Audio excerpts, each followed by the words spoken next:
is calling me out.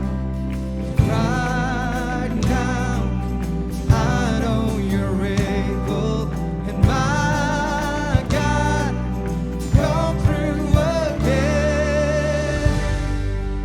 You can do all things. You can do all things but fail. 'Cause you never lost the battle. No, you never lost the battle. And I know you never will.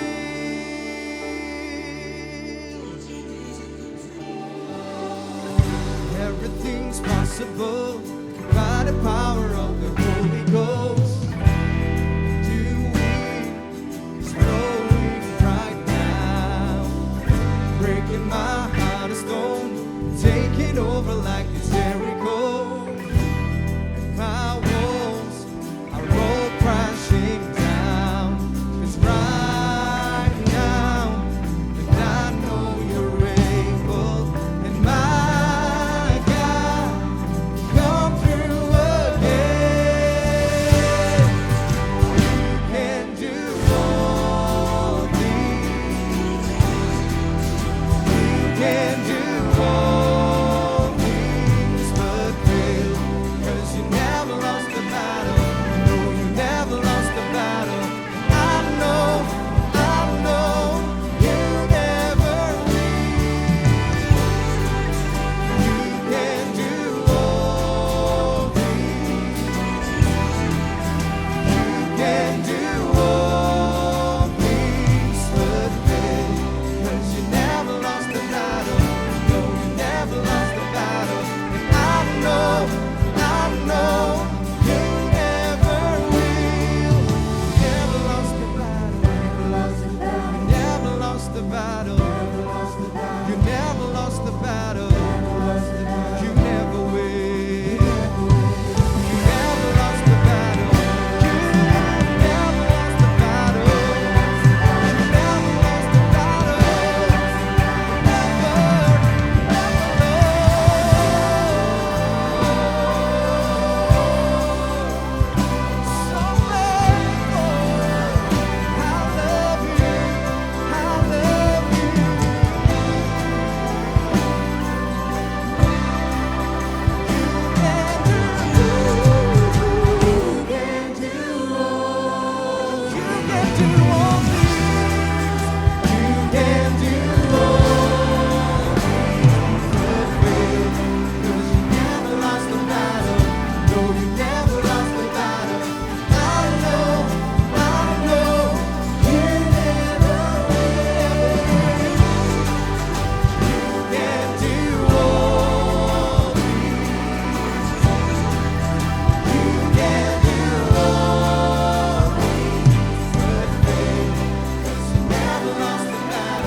Halo guys, welcome to Radiant Student Online Service. Ibadah online khusus buat kamu para pelajar SMP dan SMA.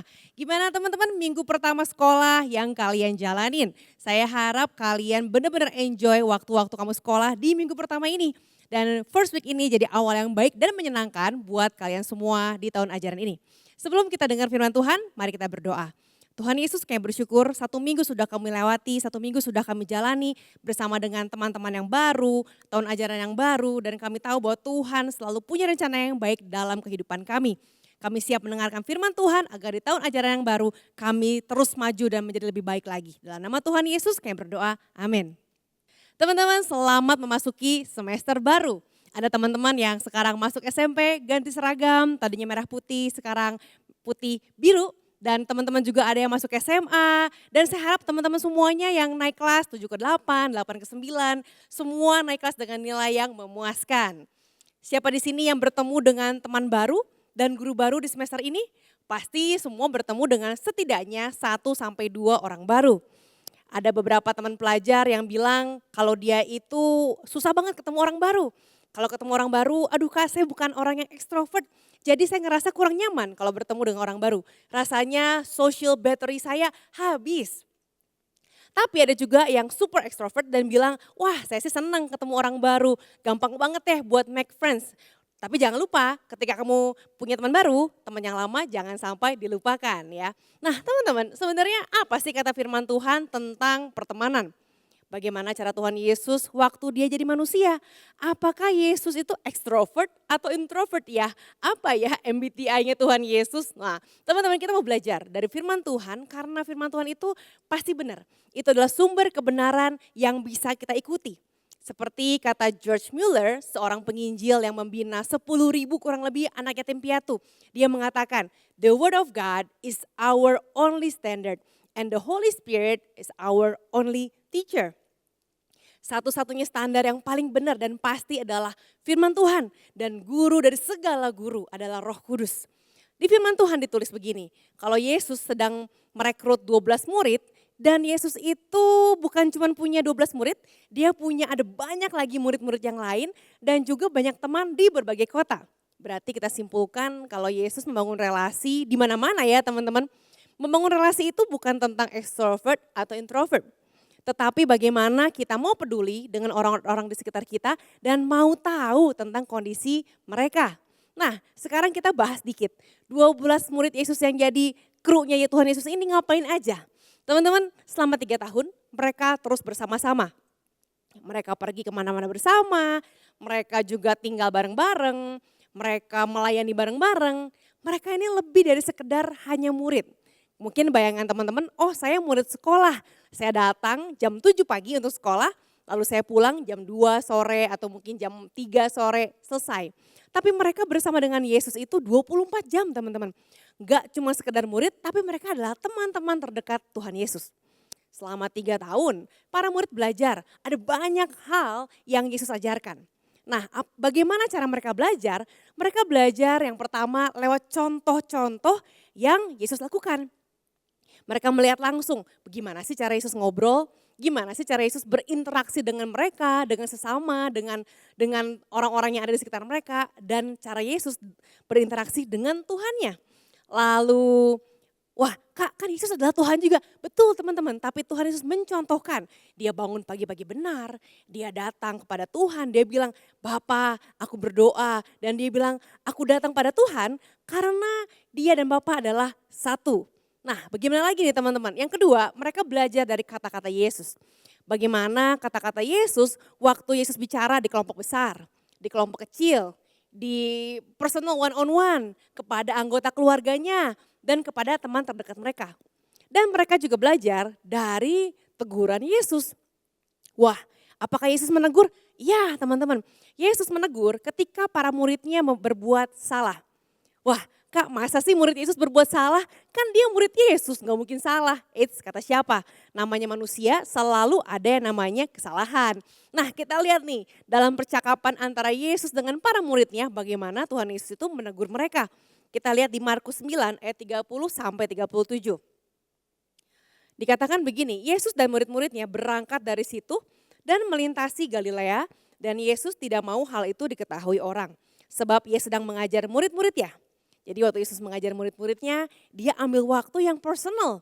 Lalu dikatakan lagi, ia berkata kepada mereka, anak manusia akan diserahkan ke dalam tangan manusia. Mereka akan membunuh dia dan 3 hari sesudah ia dibunuh, ia akan bangkit.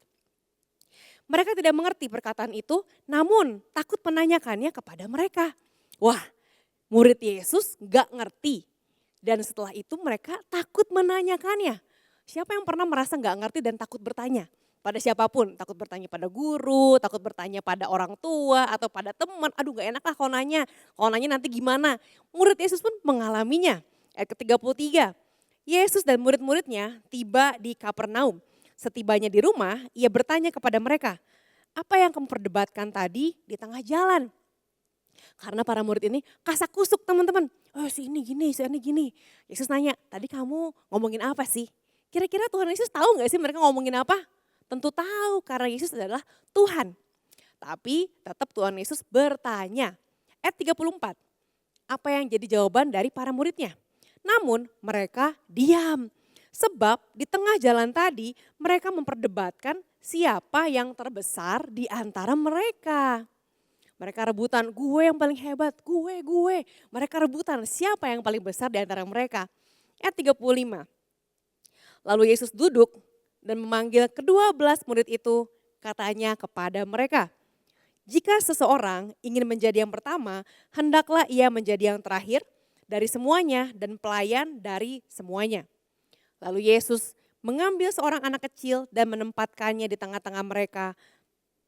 Kemudian ia memeluk anak itu dan berkata kepada mereka, siapa saja yang menyambut seorang anak seperti ini dalam namaku, ia menyambut aku. Siapa yang menyambut aku, bukan aku yang disambutnya, tetapi dia yang mengutus aku.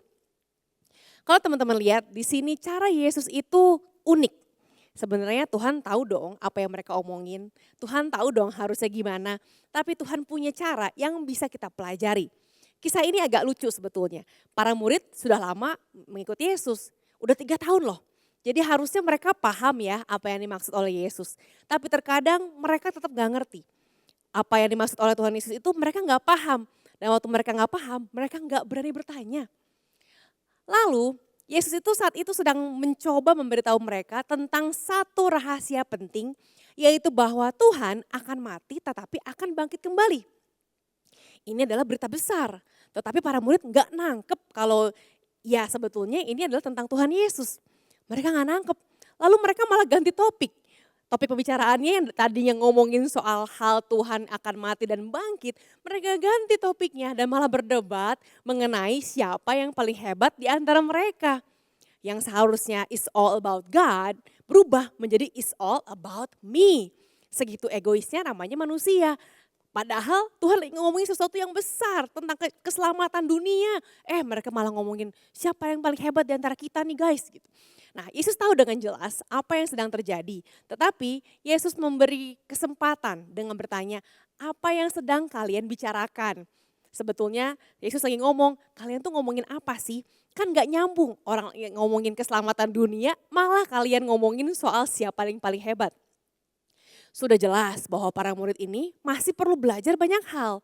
Karena fokus mereka hanya kepada diri mereka sendiri. Mereka mikirin yang penting gue hebat, yang penting gue nih. Jadi Yesus menggunakan momen ini untuk memberi mereka kesempatan untuk growing. Dengan cara memberi koreksi dan teguran yang lemah lembut tapi jelas. Bukan yang lemah lembut tapi gak jelas ya. Yesus mengkoreksi mereka dengan begitu cara yang baik, lemah lembut, tapi jelas. Pesan yang Yesus sampaikan kepada teman-temannya ini sangat penting. Tuhan menghargai kerendahan hati lebih daripada kesombongan dan arogansi. Tetapi yang mau kita pelajari sekarang lebih penting daripada apa pesan Yesus, yaitu bagaimana cara Yesus mengajar para muridnya. Dalam percakapan ini, teman-teman Yesus itu butuh koreksi. Tetapi Yesus tidak menertawakan mereka, tidak ngejudge mereka, tidak mempermalukan mereka atau membuat mereka merasa lebih rendah daripada Tuhan. Yesus mengasihi murid-muridnya. Dia pengen membantu murid-muridnya ini untuk bertumbuh. Kalau kita lihat lagi, gimana sih cara Yesus dalam mengajar para muridnya, berinteraksi dengan murid itu bagaimana caranya? Kita akan melihat sebuah pola ACT, A-C-T. Singkatannya A-C-T. Yang pertama A, action. Yesus mengundang mereka untuk bertumbuh lewat melakukan apa yang mereka pelajari. Action, bukan cuman teori.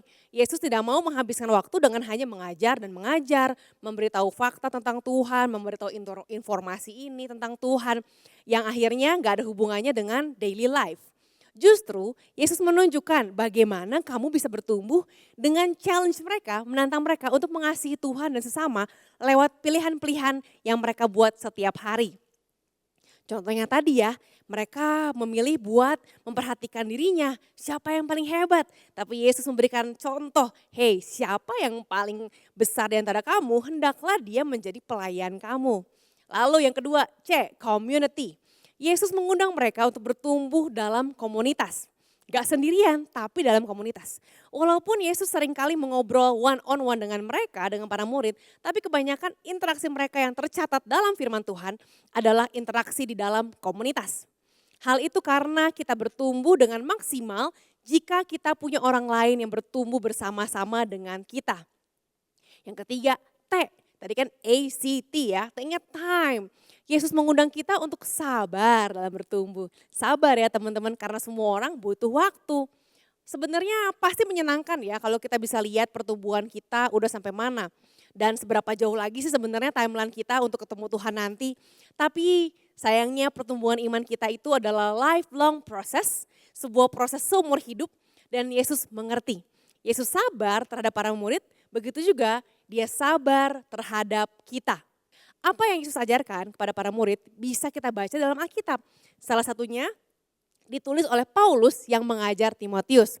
Paulus menulis surat kepada seorang anak muda bernama Timotius yang lagi dia mentor. Paulus belajar dari Yesus gimana sih cara jadi pengikut Yesus, dan dia juga mau mengajari orang lain lagi. Anak muda yang jadi anak mentor dia, gimana cara untuk memimpin. Di 1 Timotius 6 ayat 11-12 dikatakan begini. Engkau hai manusia kepunyaan Allah, jauhilah semuanya itu. Kejarlah keadilan, kesalehan, kesetiaan, kasih, kesabaran, dan kelembutan. Bertandinglah dengan benar dalam pertandingan iman dan rebutlah hidup yang kekal. Untuk itulah engkau telah dipanggil dan telah engkau ikrarkan ikrar yang benar di depan banyak saksi. Di dalam surat ini, Paulus ngingatin Timotius untuk bertumbuh lewat beberapa cara. Paulus bilang, Timotius jauhi ya hal yang jahat, hidup dalam integritas, tetap bertumbuh dalam iman. Bantuin orang lain buat bertumbuh juga, jangan cuma fokus pada dirimu. We take God's love and we give to each other. Nasihat ini emang diberikan oleh Paulus kepada Timotius, tapi itu juga adalah nasihat untuk kita hari-hari ini teman-teman. Seperti apa yang Yesus lakukan kepada para murid, seperti apa yang Paulus lakukan kepada Timotius, seperti itu juga kita punya kesempatan untuk memperlakukan orang lain. Ada beberapa hal yang bisa kita lakukan untuk membangun pertemanan yang sesuai firman Tuhan, membangun pertemanan yang sehat. Ada 3 hal teman-teman. Yang pertama, no complain. Yang kedua, no compete. Yang ketiga, no compare. Ada 3 C. No complain. Tadi murid-murid Yesus komplain, ih aku paling besar, ih aku kok begini, aku kok begitu, aku pengennya begini. Ada komplain, teman-teman Tuhan ingetin, no complain.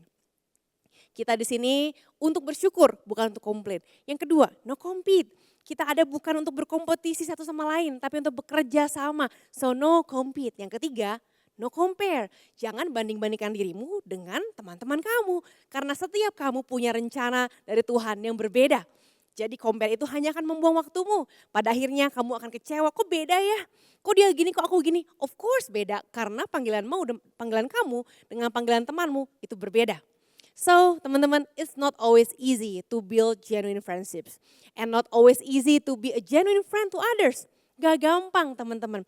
But God's word and Jesus' example to follow make us able to build genuine friendship. Tuhan udah memberikan contoh, Tuhan memberikan Roh Kudusnya, maka kita akan mampu membangun persahabatan yang genuine, yang asli, yang otentik sesuai dengan firman Tuhan, karena Tuhan memberikan kita kekuatan. Teman-teman, Tuhan mau supaya kita terus bertumbuh, terus saling membangun. Dan seiring berjalannya waktu, kalau kamu ingin bertumbuh, Roh Kudus akan memimpin kamu dan juga memberikan orang-orang terbaik di sekelilingmu. Always show grace to your friends, to yourself, and keep growing.